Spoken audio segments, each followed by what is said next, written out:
Voici les 10 leçons que j'ai apprises durant mon défi David Goggins de 30 jours.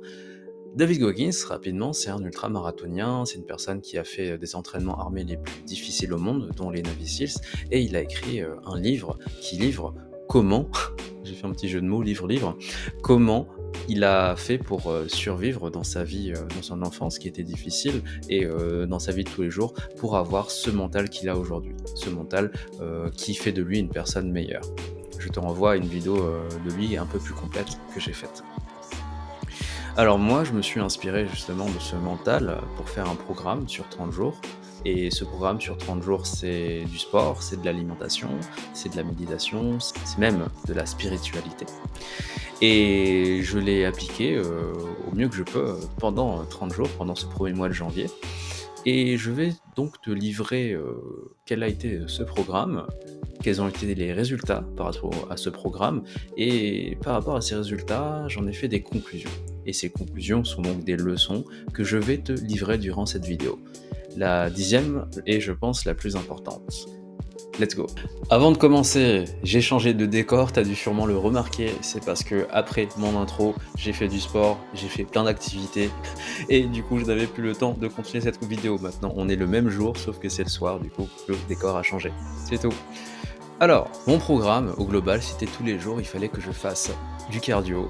Du coup, ça peut être du running, de la corde à sauter. Il fallait que je fasse de la force et de l'agilité. Du coup, c'était de la calisthénie. Et la calisthénie, ça comprend des tractions, ça comprend des pompes. C'est tout ce qui est poids du corps. Tout ce qui est poids du corps et qui permet du coup d'augmenter sa force et d'améliorer sa flexibilité et son agilité. Et toutes ces choses sportives, je devais les faire le matin ou en journée tout au long, soit en une vraie séance, soit plusieurs petites séances qu'on appelle du coup du grise de groove. En soirée, il fallait que je m'étire, parce que si tu fais du sport de façon intense, le fait de s'étirer prévient les blessures, ça conserve aussi ta flexibilité. Et ça, par exemple, si tu vas souvent à la salle, eh bien il faut s'étirer, parce que sinon le fait de perdre en flexibilité, je trouve que ça c'est handicapant, limite. Et avant de dormir, un peu de méditation. La méditation, c'est-à-dire se concentrer sur le moment présent, sur la respiration qui rentre dans tes poumons, sur la circulation du sang dans ton corps, du coup dans tes deux pieds, dans tes deux jambes, dans tes deux mains, etc. Ça te permet vraiment d'avoir une conscience du moment présent qui n'est pas négligeable et qui t'améliore, toi, ta capacité de concentration dans la vraie vie, et qui améliore aussi ta capacité d'acceptation d'une situation qui n'est pas forcément confortable. En tout cas, tu es plus résilient mentalement grâce à la méditation. Voilà, ça c'était le programme. Et quel est le résultat de mon programme? En fait, je n'ai pas réussi à tout faire parfaitement. Je dirais que si ça devait être une moyenne, ce serait du 3,5 sur 5, parce que chaque journée, je la notais sur 5, et du coup, sur 30 jours, j'avais plusieurs notes sur 5, et en faisant la moyenne, j'ai entre 3 et 3,5 sur 5. Ce n'était vraiment pas parfait. Il y a des jours où j'étais vraiment au fond et je faisais du 1 sur 5. Il y avait des journées où je faisais du 4, du 5 sur 5. Par exemple, avant de faire les vidéos, je faisais du 5 sur 5. Mais en tout cas, là où je peux vraiment noter quelque chose qui est très très bien, et c'est ça vraiment qui apporte le changement, c'est la consistance. La consistance, c'est la capacité à faire quelque chose tout le temps, de façon répétée, même si ce n'est pas parfait. En fait, ce qui nous bloque même souvent, c'est le fait de chercher la perfection. On se dit, si c'est pas parfait, ça sert à rien que je le fasse. Par exemple, tu te dis, je vais courir tous les jours, 30 minutes, mais un jour, t'as pas envie de courir 30 minutes, et du coup, tu cours pas du tout. Non, non, il faut quand même aller courir un minima 15 minutes, parce que ça renforce ton mental, et ça renforce ton habitude de courir. Voilà, et du coup, par rapport à tout ça, quelles ont été mes leçons? La première leçon, c'est que il faut se donner à 100% quand tu t'adonnes à quelque chose.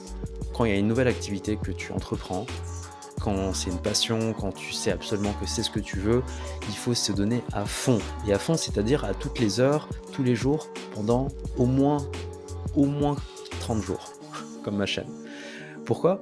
Parce que, en fait, si tu te donnes des portes de sortie par rapport à un objectif, tu vas prendre cette porte de sortie. Si tu te donnes un plan B, tu vas prendre ce plan B. Par exemple, tu te dis, je veux bien manger pendant 30 jours.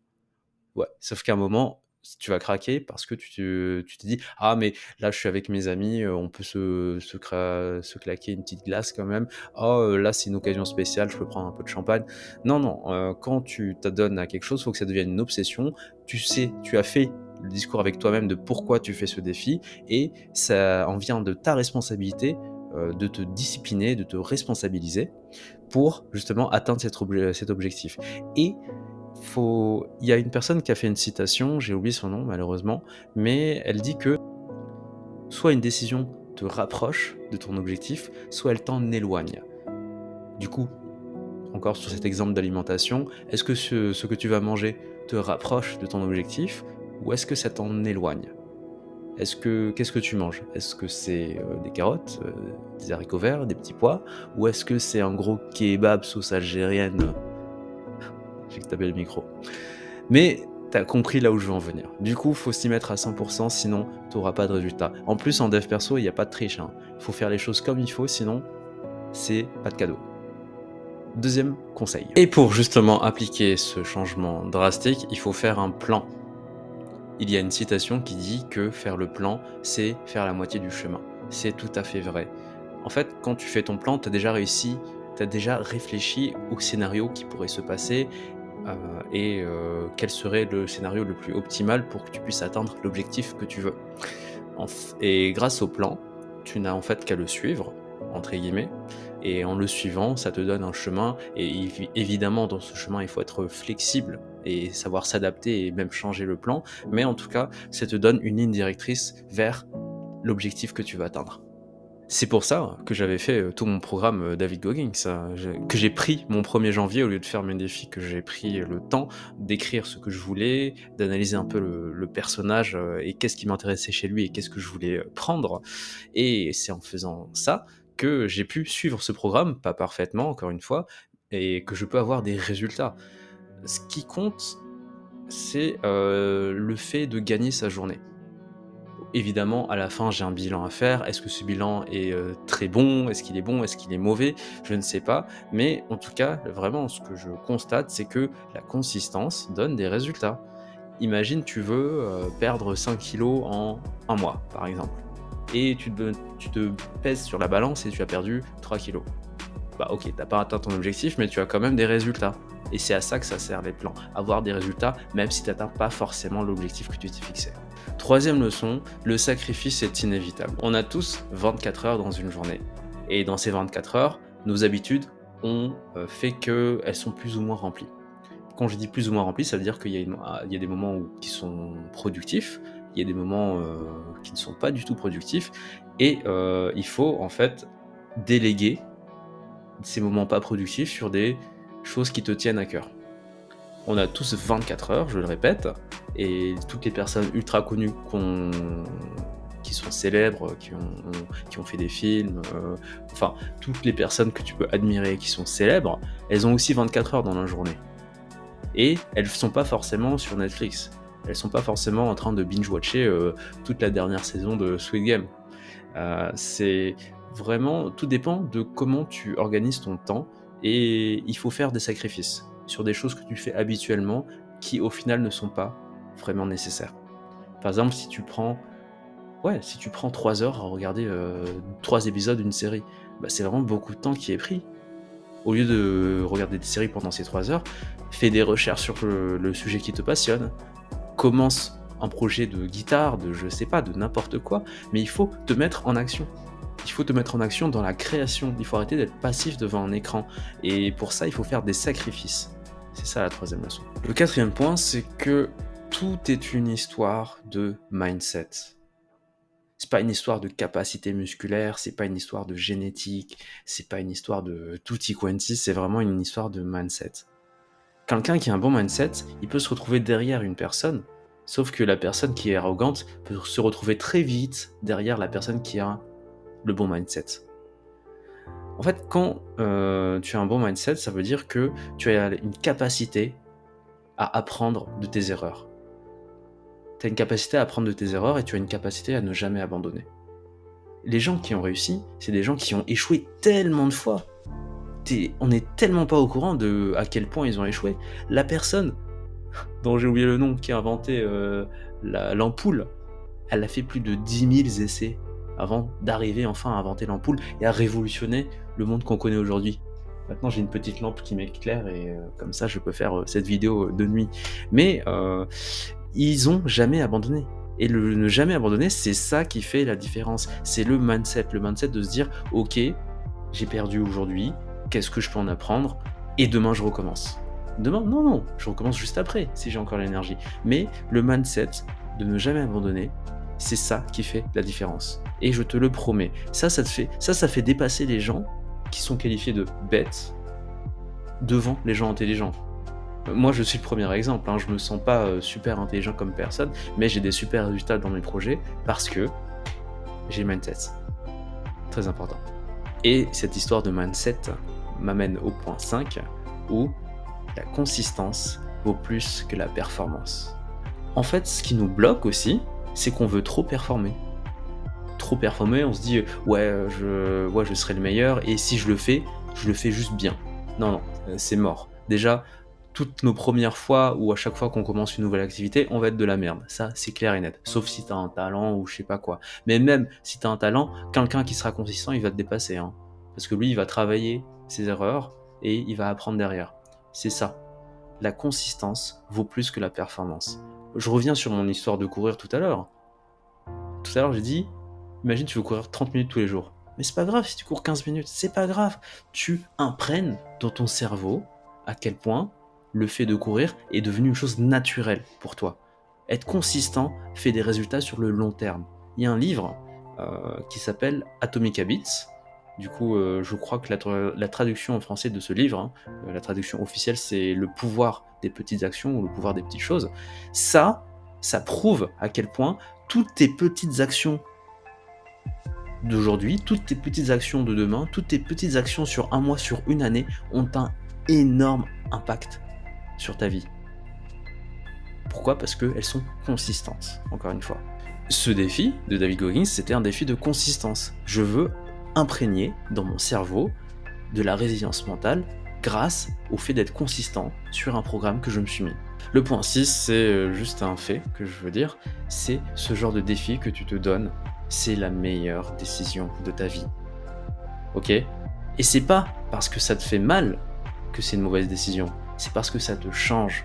Ça te change pour être une personne meilleure derrière. Et c'est exactement ce que dit David Goggins dans son livre, hein. C'est pas parce qu'une décision fait mal que c'est la mauvaise décision. Ok?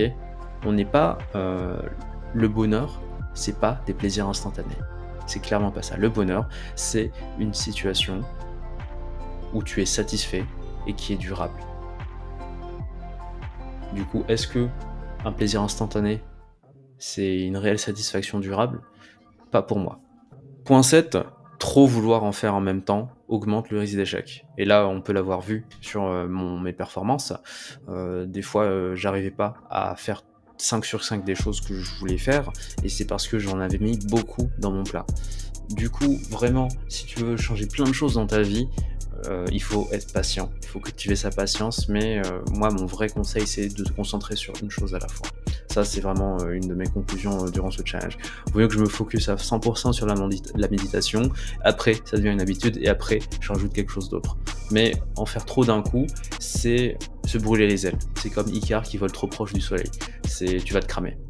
Tu vas te cramer, et après tu vas redescendre tout en bas, tu vas tomber dans la mer, tu vas tomber au fin fond de l'océan, et tu vas submerger, tu vas relapse dans ton ancienne vie. Et non, non, il faut amener le changement petit à petit, mais avec une réelle intention de changer. Il faut rester aussi à 100% dedans, comme ce que je t'ai dit au point 1. Le point 8, c'est une petite réflexion que j'ai déjà dit dans un autre point, c'est que le plaisir, ce n'est pas le bonheur. J'ai longtemps réfléchi à la définition du bonheur, et le bonheur, pour moi, c'est pas avoir des petits plaisirs tous les jours, hein. C'est pas forcément manger un cookie comme ça. C'est un petit plaisir. Oui, c'est un petit plaisir, mais à force d'abuser des petits plaisirs, tu t'écartes du bonheur. Moi, le bonheur, c'est une situation où je suis heureux dans ma situation.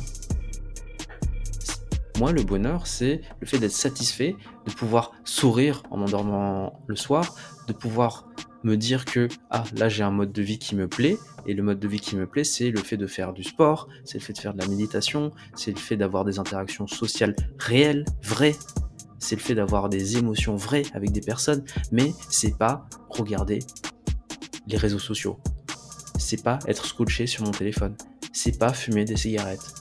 Tout ça, tout ça te shot de la dopamine, mais à chaque fois, en ayant cette dopamine shotée, ça crée un plaisir, mais c'est pas un vrai plaisir, c'est malsain, c'est quelque chose que je n'aime pas du tout.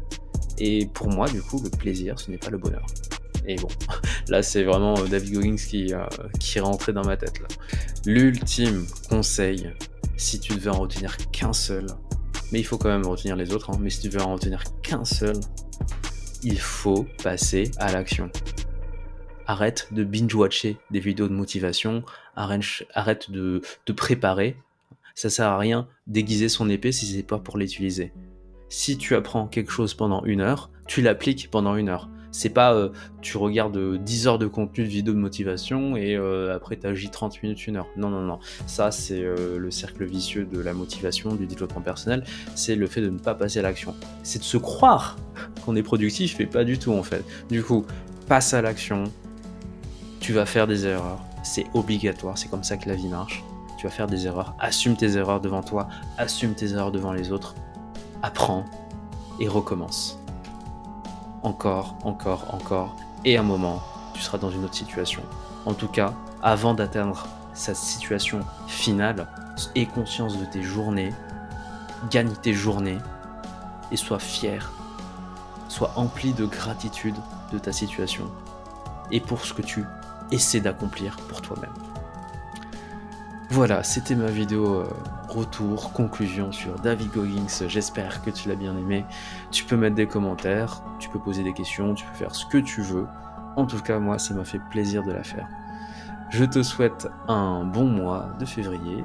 Je te souhaite bonne continuation. J'espère vraiment que toi qui as regardé cette vidéo jusqu'au bout, tu as des projets qui te tiennent à cœur et pour lesquels tu te donnes.